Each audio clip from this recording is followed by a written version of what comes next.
આજે આપણે ભણવા જઈ રહ્યા છીએ વિભાજનની ચાવી. વિભાજનની ચાવીનો આ એક બીજો પાર્ટ છે, જેના અંદર આપણે વધેલા અંકોની વિભાજનની ચાવી જોઈશું. આગળના અંકોની વિભાજનની ચાવી આપણે એક વિડીયોના અંદર બતાવી છે. જો એ વિડીયો તમે ના જોયો હોય તો પહેલા એ વિડીયો જોઈ લો, પછી આ વિડીયો ચાલુ કરો, જેથી તમને વિભાજનની ચાવી આવડી જાય. આ વિડીયોના અંદર આપણે જોઈશું 8ની વિભાજનની ચાવી. તો 8ની વિભાજનની ચાવી શું કહે છે? જો આપેલી સંખ્યાના છેલ્લા 3 અંકને 8 વડે નિશેષ ભાગી શકાય, તો તે આખી સંખ્યાને 8 વડે નિશેષ ભાગી શકાય છે. આપેલી સંખ્યા ગમે તેટલી હોય, 8 અંકની હોય, 5 અંકની હોય, 4 અંકની કે 10 અંકની, ખાલી આપણે છેલ્લા 3 અંક ચેક કરવાના. જો છેલ્લા 3 અંકને 8 વડે નિશેષ ભાગી શકાય, તો આખી સંખ્યાને 3 વડે નિશેષ ભાગી શકાય. અહીંયા આખી સંખ્યા કેટલી છે? 3128. 3128 માં છેલ્લા 3 અંક કયા છે?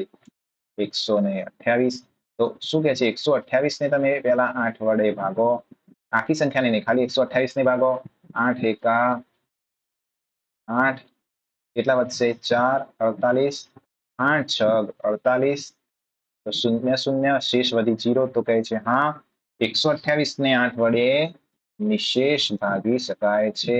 એનો મતલબ કે હા ભાઈ, 3128 ને પણ 8 વડે નિશેષ ભાગી શકાય. તો 8ની ચાવી યાદ રહી ગઈ. શું કહેવા માંગે છે? ખાલી છેલ્લા 3 અંકને 8 વડે નિશેષ ભાગવાના. જો જવાબ હા આવે છે, તો આખી સંખ્યાને 3 વડે નિશેષ ભાગી શકાય. ચલો બીજું એક ઉદાહરણ લઈએ. ઓહો, બહુ મોટી સંખ્યા આપી દીધી. હવે આવડી મોટી સંખ્યા આપી હોય તો તમે આખી સંખ્યાનો ભાગાકાર ક્યારે કરી લો? બહુ બધો વાર લાગે, બહુ બધો સમય લાગે. આવા ઉદાહરણમાં તમને પૂછે કે ચલો 8 વડે નિશેષ ભાગી શકાય છે, કે નહીં, તે ચેક કરો, હા અથવા ના. બરાબર, આ રીતે ચેક કરો. તો તમે શું કરશો? આખી સંખ્યાને ભાગવાની નહીં, ખાલી 8ની ચાવી શું કહે છે કે છેલ્લા 3 અંક જ ચેક કરો. છેલ્લા 3 અંકના અંદર 120 કે છે. 120 ને આપણે ભાગીએ 8 વડે, તો 8 એકા 8 થશે, વધ્યા 4, 8 પંચા 40, શેષ તમારી 0 0. તો હા, 8 વડે નિશેષ ભાગી શકાય છે 120 ને. તેથી આખી સંખ્યા 65,84,120 ને પણ 8 વડે નિશેષ ભાગી શકાય છે. તો જવાબ તમારો આવશે હા. બરાબર, તો આખો ભાગાકાર કરવાનો નહીં. ચાવીનો ઉપયોગ જ આ છે કે ચાવીનો ઉપયોગ કરીને તમે 30 સેકન્ડના અંદર કે 15 સેકન્ડના અંદર જવાબ લાવી શકો છો કે આ સંખ્યાને આપેલ અંક વડે નિશેષ ભાગી શકાય કે નહીં. હવે 9ની વિભાજનની ચાવી.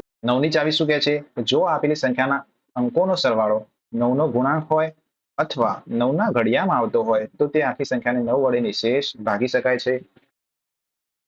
આવડી મોટી સંખ્યા આપી દીધી. ચલો 1, 2, 3, 4 અને 8. આ સંખ્યાને 9 વડે નિશેષ ભાગી શકાય છે કે નહીં, જો એ ચેક કરવું હોય તો શું કહે છે? અંકોનો સરવાળો કરો. અંકોનો સરવાળો બીજી કઈ ચાવીના અંદર આવતો હતો મિત્રો? 3ની ચાવીમાં. જો અંકોના સરવાળાને 3 વડે નિશેષ ભાગી શકાય, તો આખી સંખ્યાને 3 વડે નિશેષ ભાગી શકાય. તો 3 અને 9ની ચાવી એક જ જેવી છે. 1 વત્તા 2 વત્તા 3 વત્તા 4 વત્તા 8. કેટલો જવાબ આવ્યો? 1 વત્તા 2 3, 3 ને 3 6, 6 ને 4 10, 10 ને 8, હા 18 થયા. તો 18 એ 9ના ઘડિયામાં આવે છે કે 9નો ગુણાંક છે? તો હા, 9 એકા 9, 9 દુ 18. તો એ 9ના ઘડિયામાં આવે છે. તેથી હા, આપેલી આખી સંખ્યાને 9 વડે નિશેષ ભાગી શકાય છે. ઓકે, આપણો દાખલો આપણે ગણી લીધો, અહીંયા સમજાયો છે. જોઈ લીધું?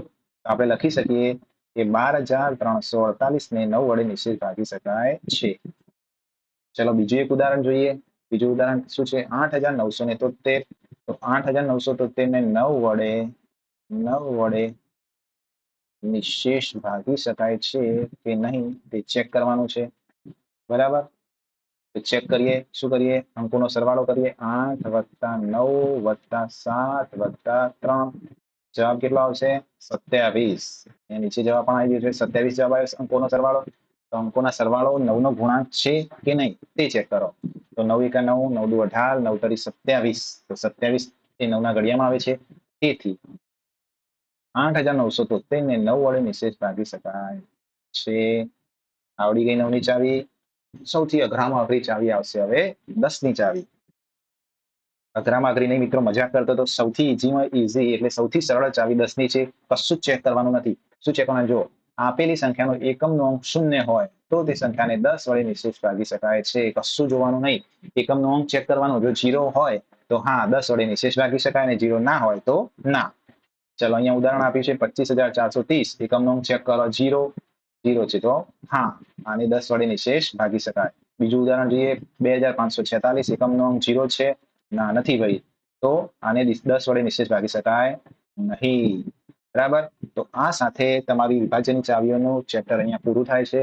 આ વિભાજ્યની ચાવીઓનો ઉપયોગ કરીને આપણે અવયવ અને અવયવી શોધતા શીખીશું.